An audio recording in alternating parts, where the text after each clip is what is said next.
Madam Leader. All of us have just returned from the summer break, and a lot of us didn't get breaks per se, but we visited with a lot of our people, both in our own districts and throughout the country. And it's no surprise that they are very, very concerned about our economy, about jobs, and yes, they continue to be concerned about the fiscal posture of their country. We need to address jobs and fiscal responsibility. In terms of jobs, we have had an agenda that you see referred to as the Make It in America agenda. You've heard us all talk about that. But it's not just talk. It is substance. It is saying that we want to make sure everybody in America has a sense, an expectation of success, that they're going to make it. And they're going to make it because they can get good paying jobs, and that we are expanding our economy, not contracting our economy. Economists tell us one of the best ways to do that is to expand our manufacturing.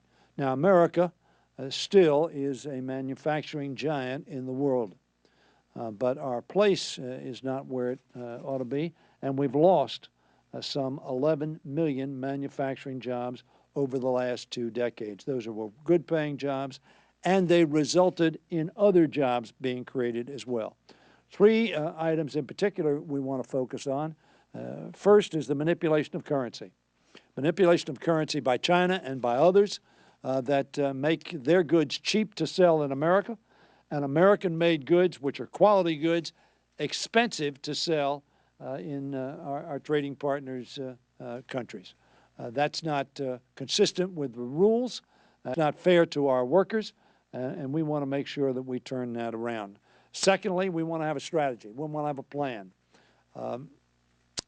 Every team that wins does so because they have a plan of how they're going to win, what plays they're going to run, who's going to do what, how we create an environment in which manufacturing can expand. So we need a manufacturing strategy. We've suggested legislation to ensure that we have that. And last, but certainly not least, of the over 30 or 40 different bills that we have in our Make It in America agenda, Mr. Clyburn's going to speak about it, and that is the Infrastructure Bank. The Infrastructure Bank is designed, Rosa DeLauro, who could not be with us because she's with her people who have experienced the devastation on the Connecticut shore. We need to make sure that we leverage significant amounts of private sector capital along with public capital in a partnership to expand and invest in infrastructure, which America needs if we're also going to grow our economy and compete with our international competitors. I expect the President to deal with that in his speech tomorrow. Lastly, let me say that we have Mr. Clyburn, Mr. Becerra, Mr. Van Hollen, who are participating in the Debt Reduction Committee, which we also believe if you're going to reduce the debt, you need to grow the economy. You need to grow jobs, because that will increase revenue without any reference to taxes increasing, and therefore bring down the deficit. I believe very strongly that this committee must be successful. If it is successful, I think it will grow confidence in the private sector, and it will grow confidence in the international community that America, in fact, can meet its challenges and meet them successfully.